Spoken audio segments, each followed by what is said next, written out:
Welcome back to sunny San Diego, in the dry canyon corner of the zoo. Where the portal to Africa ends, another to a different time begins, taking us back to the prehistoric age to see a living conceptual example of nature that made up Southern California's past. The Elephant Odyssey was dug up in 2009, replacing half of the horn and hoof mesa, an exhibit that once spanned across the entire north side of the zoo. $45 million, 15 habitats, roughly 30 animals in 7 acres. Creatures from all over the world are put in this one area, and the zoo calls it geographically themed. How? The Elephant Odyssey is a representation of the Pleistocene, a time period that occurred between 2.5 million to 12,000 years ago. Each animal we come across is a living descendant of their extinct counterpart that once roamed the Southwestern United States. It's an idea literally like no other. And at this tour's end, I'll briefly explain the message the Elephant Odyssey is meant to carry. Let's begin. We'll be starting at the east entrance, almost immediately following the last animals of the Africa rocks. At the passage's beginning is a metal statue of an elephant when you walk in, and/or a relative of the past when you walk out. First up, a viewing shelter with 60 feet worth of glass panels, complemented by a large steel pole netted aviary for what should be a very familiar face to the natives.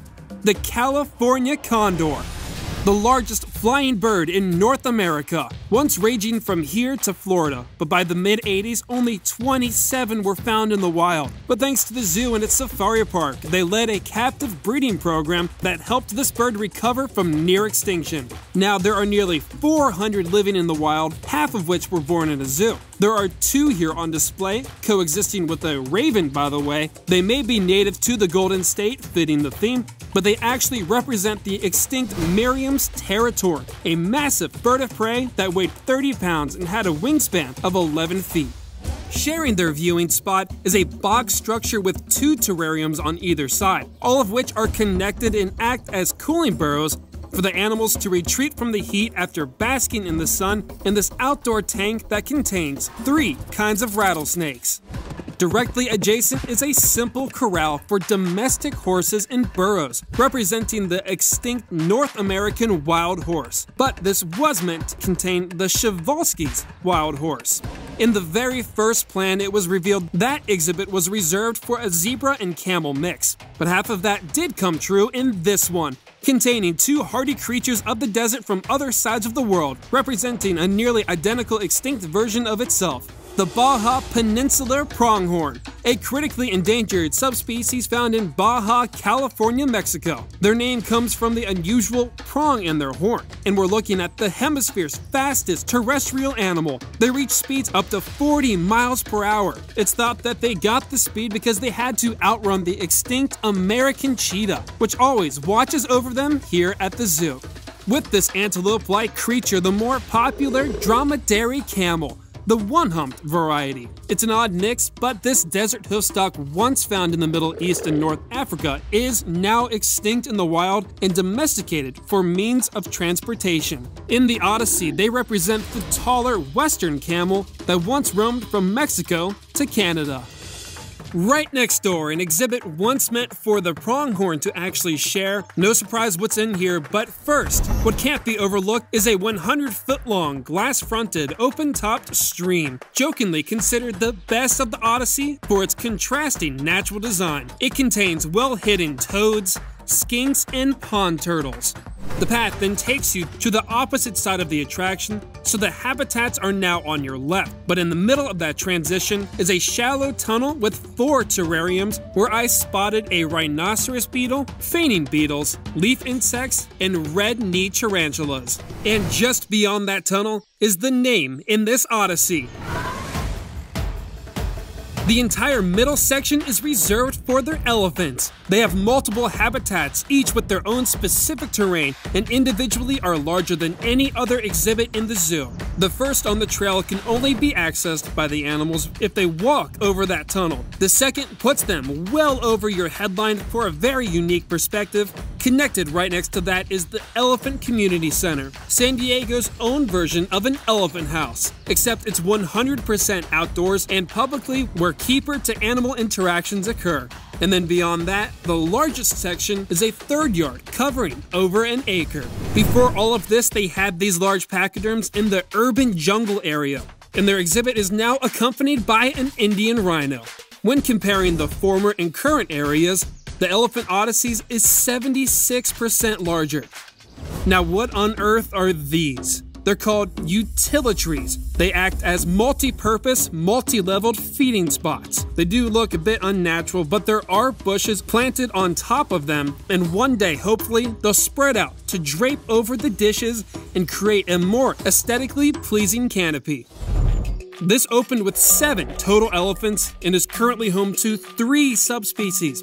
One Indian, the Thailand-born Mary, and at 56, she's the oldest. Then the other of the Asian variety is Devi, the Sri Lankan elephant, who's been here the longest. She can be identified by her tattered tail.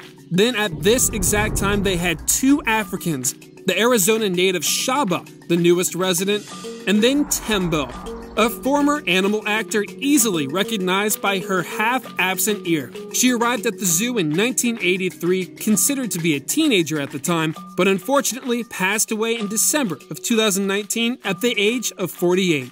And yes, they do exhibit all of them together. Why? Well, for starters, geographical accuracy can be thrown out at this point, so why not? Elephants are very sociable creatures and need as much company as they can get. They are both representations of the Colombian mammoth, and this is a great way to answer the questions of those who'd like to see the differences between Asian and African elephants. Now, the zoo is known for breeding endangered creatures left and right, but that won't be the case here. Other than being females, these elephants have something in common. They're all past their prime. For now, and most likely in the far future, the Odyssey will act as a retirement home for these aging giants.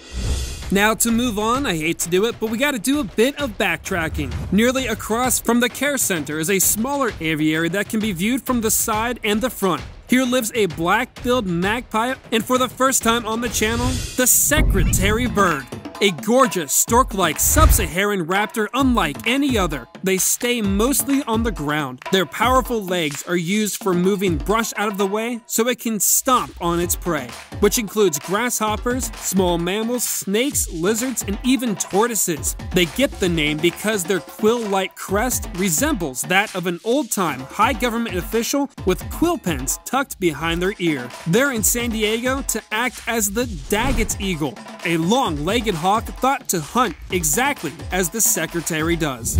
The next enclosure, tucked in between the 2 viewing areas of the third elephant home, has a random assortment of South American animals. Acting as the large-headed llama is a living llama that didn't want to be filmed, and their direct relative, the guanaco. Unlike their domestic cousins, this grazer is a wild hoofstock that lives as high up as 13,000 feet in the western and southern hills of South America. Looking below them, you'd find a capybara, popularly known as the world's largest rodent. They're a filler for the North American capybara. And according to the plans like the pronghorn, these animals were supposed to have shared access to the habitat behind them. But this isn't all of it. Down the path towards the right reveals the other half, where I spotted a Baird's tapir cooling off in the oasis that's filled via waterfall by this 137-gallon pool for their pachyderm neighbors.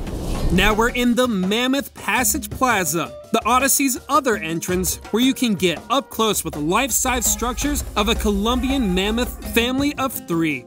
But off to the side, not seen on either day, lives the African dik-dik on the ground, and living over them is the Lynn's two-toed sloth, here to show the dramatic size difference between them and the extinct Jefferson's ground sloth.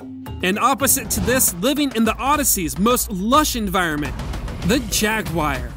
The largest cat in the Americas and the 3rd largest in the world, an animal that first came to the zoo back in 1925. This, I believe, is Nindri, a very active female from the Brevard Zoo in Florida. She's here as a substitute for the famous saber-toothed cat.